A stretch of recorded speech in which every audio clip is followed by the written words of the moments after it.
When social worker mentions care proceedings to you as a parent, following their consigns, your heart drops, your mind races, and suddenly everything feels uncertain. But here's what I need you to understand from the beginning. Care proceedings follows a structure, a legal pathway, a timeline. And when you understand the timeline, you regain some critical control.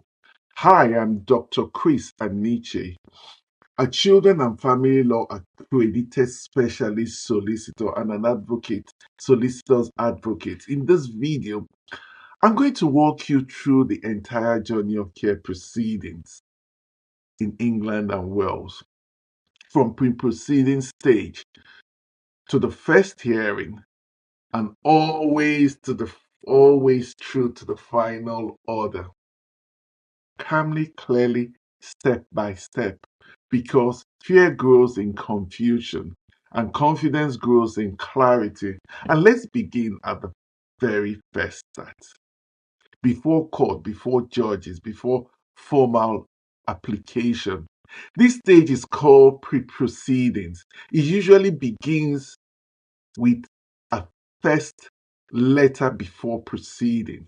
This is not just a warning letter, it is a serious signal.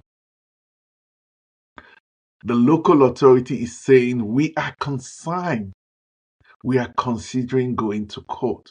But here's the part many parents miss. Pre-proceeding is an opportunity. It's not the end, it is a window. You are entitled to free legal aid at this stage. That means you should immediately instruct a specialist children law solicitor. Not later, but now. A meeting will usually follow, sometimes called the PLO meeting. The PLO meeting, as the public law outline. The framework comes from the Children's Act, specifically from the Children's Act 1989. At this stage, the local authority will set out their concerns.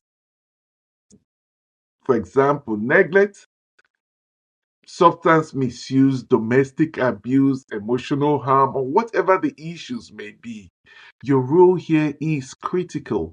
Engage, be honest, demonstrate change, follow through on assessment, attend appointment, because what the court will later examine is this. When concerns were raised, what did you do? So, now let's move on. If the local authority believes that risk remains too high, they may issue proceedings. That means they formally apply to the court for care order or supervision order. This application is filed within days and you receive notice of the first hearing. This is called the case management hearing, sometimes referred to as the first hearing dispute resolutions appointment. It usually takes place within a week of issue. This is where the court sets the direction of the case. Interim decision may be made here, and this is often the most frightening moment for parents because this is when the court may consider interim removal. Let's be precise. The legal test for removal is not simply consigns. It is whether there are reasonable grounds to believe the child has suffered or is likely to suffer significant harm. That threshold comes directly from the Children's Act, Section 31 of the Act of 1989. And even if the threshold is crossed, removal must still be necessary and proportionate. Judges do not just remove children lightly, but they will act decisively if risk is high. Now, here's what happened next. If proceedings continue, the case enters into evidence gathering phase. Assessment begins, parenting assessment, psychological assessment, depending substance misuse testing, domestic abuse program, independent social workers report in some cases, and at some time the child will have their own solicitor, a children's guardian from Kafka's will be appointed, and usually that's from the onset. The guardian's role is independent of the local authority. They advise the court on what is in the child's best interest. Now, what the local authority wants, not what the parents want. Remember, but what is in the best interest. This stage can feel invasive. Every part of your life will be examined, every decision scrutinized. But here's the shift you must make mentally. This is not about perfection, you understand? It is about risk and capacity to change. Courts understand that parents are human. They are looking for parents who demonstrate insight, engagement, and sustainable progress. Care proceedings are designed to conclude within 26 weeks. This is the statutory timetable, and extensions are possible, but only if it's necessary.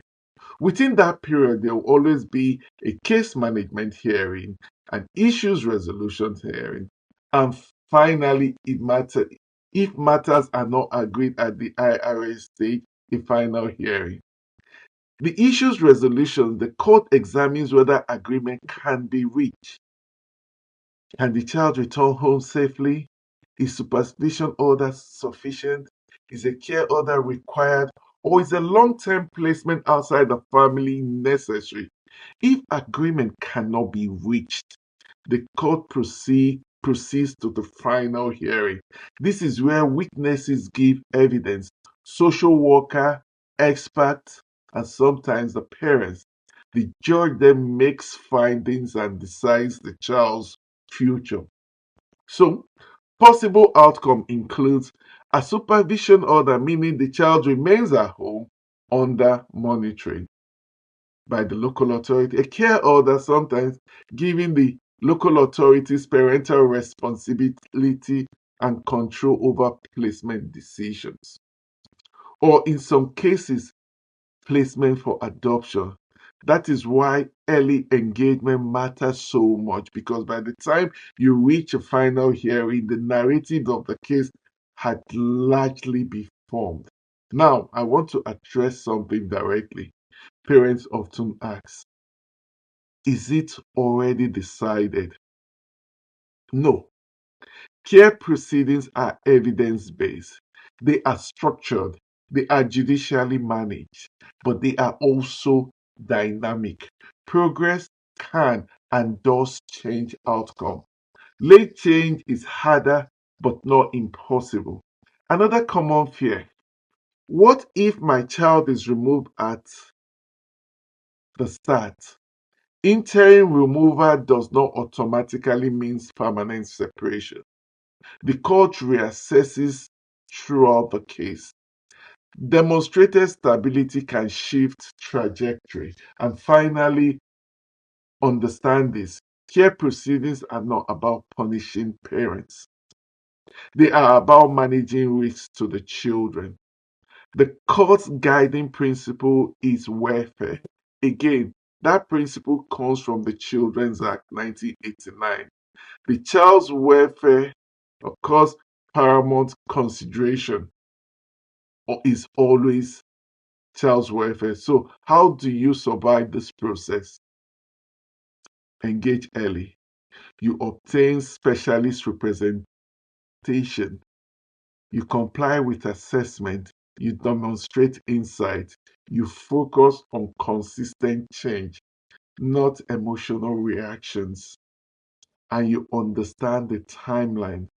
Pre-proceedings, issues, issue, first hearing, evidence phase, issues resolutions, final decision. And when you can see the roadmap, the panic reduces because uncertainty is replaced with structure. Care proceedings are serious. They are emotionally exhausting, but they are not chaotic. They follow a legal framework, and within that framework, your actions matter. I am Dr. Chris Aniche, and if you found this guide helpful, subscribe for more practical insight into children's and family law in England and Wales, because when you understand the process, you are better equipped to navigate it. And in shared proceedings, informed action can make all the difference.